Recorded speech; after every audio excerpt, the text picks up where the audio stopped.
Wesh canne à pêche, ici le Chevalier Obscur. Nous nous retrouvons pour une vidéo sur Elden Ring. Et pourquoi j'ai cette armure et pourquoi j'ai ce marteau? Bah parce que déjà de 1, nous sommes sur mon vrai compte. Mon vrai compte là où je tryhard depuis tout ce temps pour arriver au niveau max, qui est niveau 714 sur le jeu Elden Ring. Eh oui. Et nous allons vous montrer un build super sympa, franchement un build qui me tient à cœur. C'est le build du sanguin et putréfaction en même temps. Donc je vais vous dire qu'est-ce que c'est ce build qui est très pété. Mais non mais vraiment je pense les gars, c'est l'un des builds les plus pétés. Donc déjà je vais vous montrer qu'est-ce que j'ai dans mon inventaire. Donc déjà, bon, les autres armes, la lance de l'empaleur ou le poing sanglant ou je sais pas comment. Les deux, c'est juste des accessoires de... Voilà, comme ça. Et du coup, bon, les vrais équipements qu'il vous faut, c'est le marteau putréfié sanguin, le passer en affinité 100 avec une cente de guerre, frappe déchaînée, et avec un enchantement putréfaction 65 et 139 de saignement. Comme ça fera bien le café. Avec ça, nous avons une armure de Rakshasa qui peut, si vous voyez bien ici, augmente les dégâts aux ennemis, mais augmente drastiquement les dégâts subis. Par contre, on va se faire one shot. C'est ça le truc. Donc en échange qu'on a plus de dégâts, bah on se fait one shot. Non, c'est pas one shot, mais genre on se fait prendre plus de dégâts quoi. Du coup aussi on a des trucs en plus comme le talisman de l'épée à deux mains qui peut permettre d'améliorer les dégâts quand on a une arme à deux mains, puisque justement on a une arme à deux mains. Du coup on va utiliser ce talisman pour augmenter énormément les dégâts. Et puis on va utiliser l'exultation des adeptes de la putréfaction pour bah justement, puisque notre marteau fait de la putréfaction, et bien ça va augmenter les dégâts quand la putréfaction sera appliquée à proximité. Voilà, comme il y a écrit ici noir sur blanc, à proximité de l'ennemi, à proximité de où je suis quoi. En tout cas aussi nous avons un troisième talisman, fragment d'Alexander, augmente grandement la puissance d'attaque des compétences, puisque ça, la centre de guerre les gars, c'est pas qu'une centre de guerre, c'est une compétence. Donc c'est pareil quoi, centre de guerre, compétence, ouais voilà. Je pense que vous avez bien compris. Du coup ça augmente grandement les dégâts de celle-ci. Et puis nous terminons avec un quatrième talisman, qui est l'exultation du Seigneur du Sang, augmente la puissance d'attaque des saignements causés à proximité. Noir sur blanc, et oui à proximité, puisque notre marteau fait du saignement. Donc voilà. Le build qu'on va utiliser c'est saignement et putréfaction. Et puis on va mettre avec ça l'alarme fissurée qui empêche temporairement voilà, de perdre ses runes. Bon, vous pouvez changer ce truc là par un truc qui fait plus de dégâts, comme l'alarme de cristal noueuse de force, qui peut donner plus de puissance, puisque la force, on est bien d'accord que, regardez sur les bonus d'attributs qui est, voilà tu vois sur le marteau, les bonus d'attributs A en force, D en dex et D en ESO. Donc la force est la plus puissante, donc du coup c'est pour ça qu'on va prendre l'alarme noueuse de force. Et puis avec ça, et ben je pense que c'est tout. Et on va s'éclater des boss. Donc voici le premier boss. Premier boss qu'on va fight avec ce build. Regardez, en un try.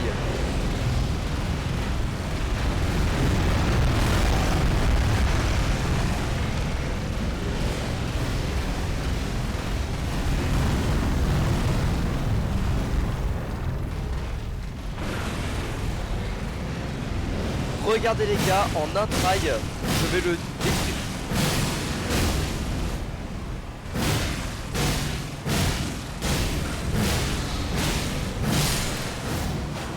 Voilà. Et voilà les amis, regardez comment je l'ai défoncé en un try. C'est tout à fait hallucinant. Je pense que vous l'avez bien deviné, franchement, avec tous les dégâts que je lui ai fait. Franchement, c'est très ça fait beaucoup de dégâts.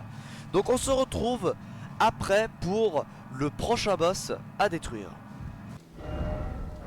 Et ça peut très bien marcher avec l'affinité glace qui est ici. Et cette affinité là, elle est très puissante puisque je peux l'annuler. En fait, quand le boss il est en affinité glace, il faut attendre au moins quelques secondes pour qu'il soit dégelé et qu'on puisse remettre l'attaque. Mais en vrai, il y a une chose qui fait que c'est beaucoup plus rapide. Soit tu prends une autre épée et tu lui fais juste une attaque en affinité feu, et puis ça va lui dégeler, et puis tu pourras reprendre ton épée, ton arme qui fait du gel, et puis tu lui rebalances ton gel, tu vois. Du coup ça fait que en fait au moment où le gel se met, ça fait énormément de dégâts. Comme le saignement en fait.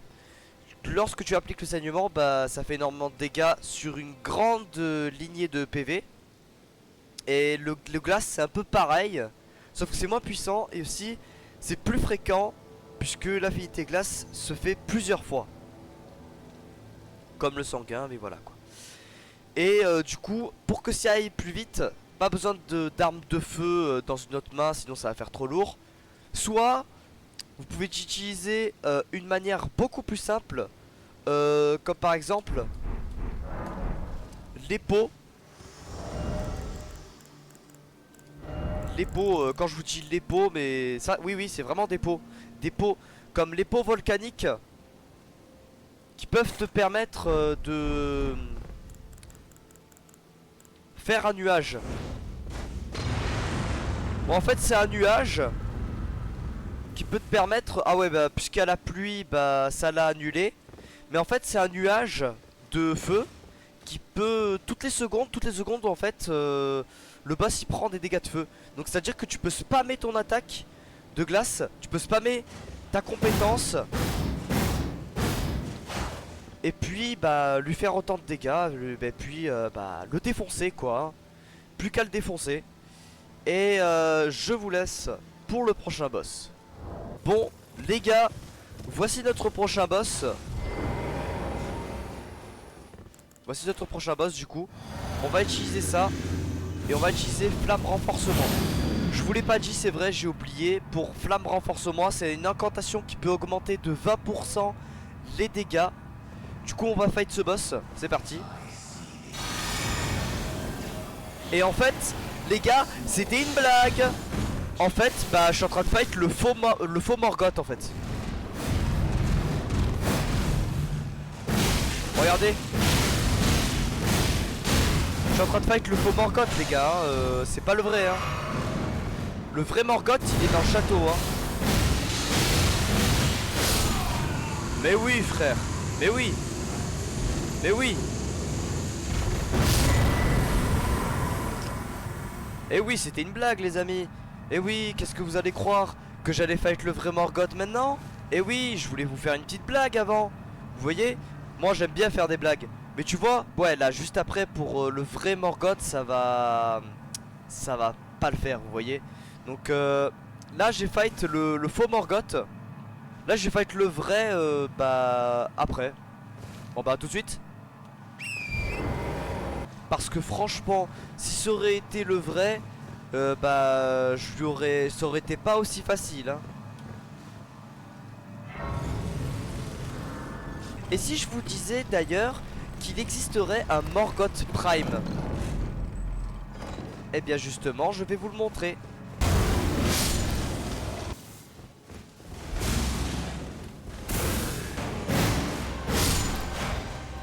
Et voilà, nous sommes arrivés.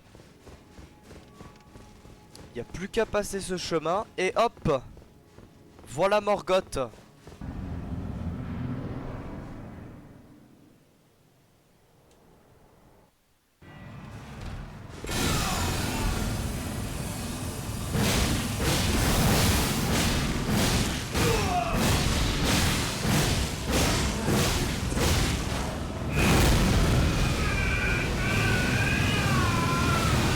merde, oui, j'avais oublié complètement qu'en phase 2, il pouvait plus.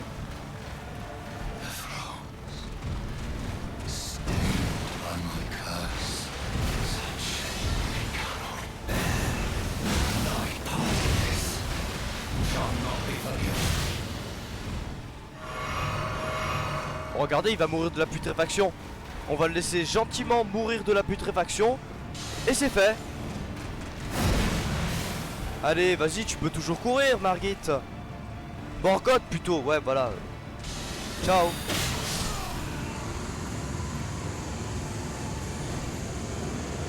Voilà comment battre Morgoth avec un putain de build totalement pété. Bah, saignement et putréfaction, hein. C'est tout ce que j'ai à vous dire, hein. Franchement, c'était incroyable.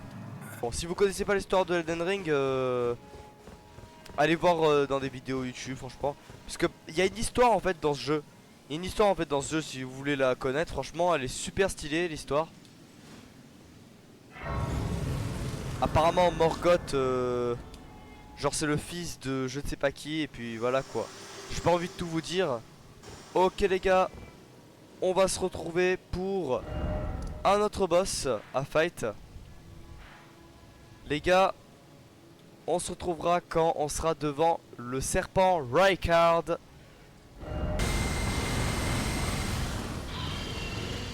Voilà, nous sommes dans le château de Rykard. Rykard en anglais, qui se surnomme en anglais, et Rykard qui se surnomme en français. Ouais. Dites-moi s'il est bon mon accent anglais dans les commentaires. Franchement, ça serait très gentil de dire que oui. Bon, on va se retrouver quand je serai arrivé devant le boss.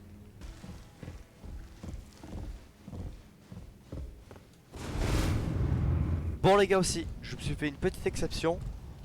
Avant d'abattre Rykard, j'ai deux boss. Deux boss. Un qui est en dessous du château de Rykard et un qui est dedans le château de Rykard. Ouais. Donc je vais vous montrer d'abord comment j'éclate le même dragon que j'avais fight voilà, au début de ma vidéo.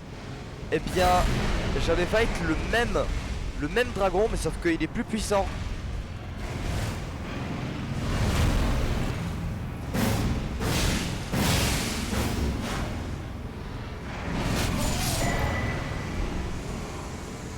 Ok. Bon bah, vous voyez, dans ce jeu Elden Ring, parfois il y a des situations catastrophes. Comme par exemple, juste devant vous, je suis mort et le boss aussi. Je suis mort et le boss aussi, et voilà quoi.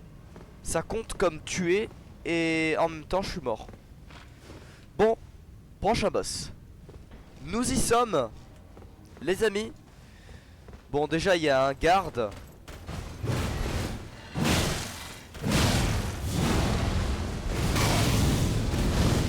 Tu crois vraiment pouvoir me faire ça? Tu crois vraiment, mais vraiment, le mec il croit vraiment pouvoir me battre. Du coup, allez, deuxième boss. Le noble Sancte-Chair.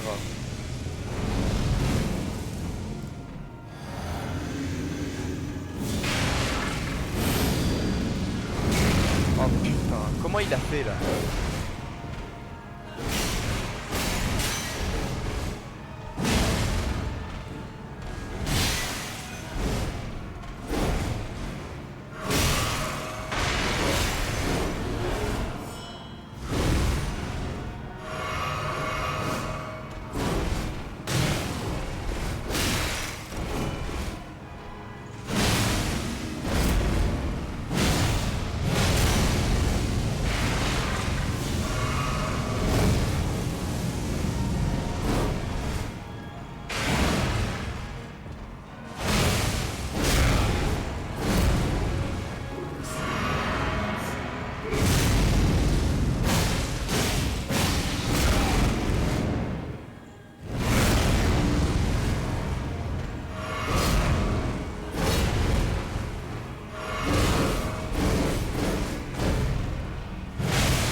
catastrophe.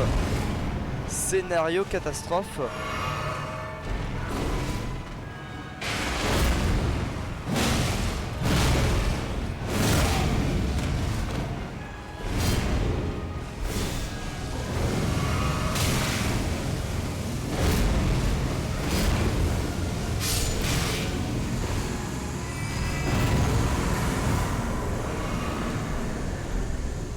Bon bah, il s'est passé le même scénario catastrophe, sauf que bah je suis pas mort.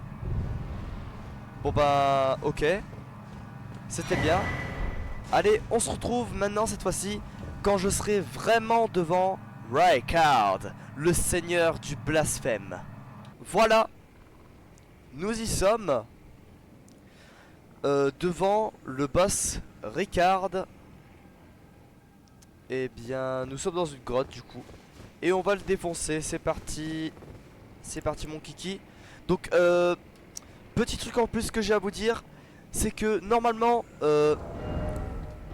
quand on va dans cette arène de boss, normalement pour battre Rykard, en fait tellement il a de PV Rykard, le seigneur du blasphème, qu'il faudra utiliser une sorte d'arme, comme celui-ci.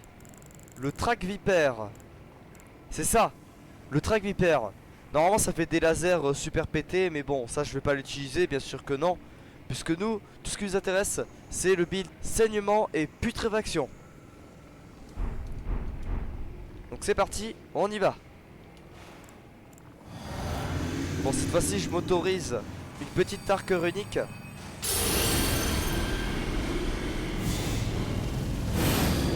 Et hop, c'est parti.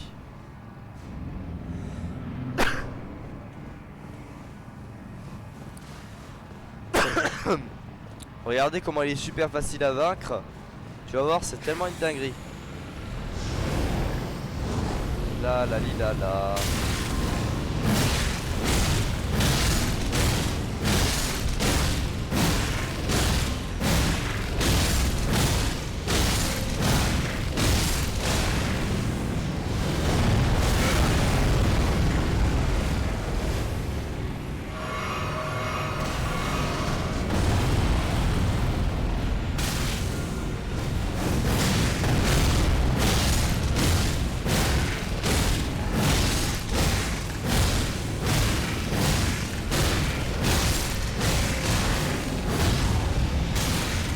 Bon, comme par hasard.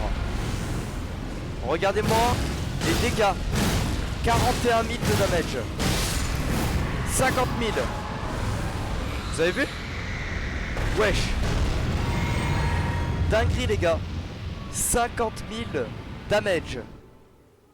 Je lui ai infligé 50 000 damage. C'est incroyable. Hop là, maintenant phase 2. Comment je vais le détruire?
Bon bah les gars, je l'ai terminé au bout de 2 tries.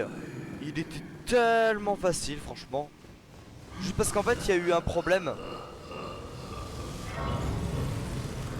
C'est qu'en fait il y avait eu juste un problème sur le dernier try. En fait le premier try, bah en fait quand il faisait sa deuxième phase, il avait fait apparaître des têtes de mort qui me faisaient exploser la gueule. Bah du coup voilà, il m'a explosé la gueule le premier coup. Le deuxième coup, bon, il a pas activé sa phase 2. Il a pas fait son super pouvoir de phase 2. Du coup, ben je l'ai déglingué. Voilà. Franchement c'était super hein. Je l'avais mis stunt au bon moment. C'était super. Franchement j'ai adoré le combat. On va s'arrêter ici pour ce magnifique build. Donc du coup les gars, j'espère que cette vidéo vous aura plu. Et bien n'hésitez pas à ajouter des gros pouces bleus. Abonnez-vous si c'est pas encore fait. Sur la cloche de notification. Et moi je vous dis peace.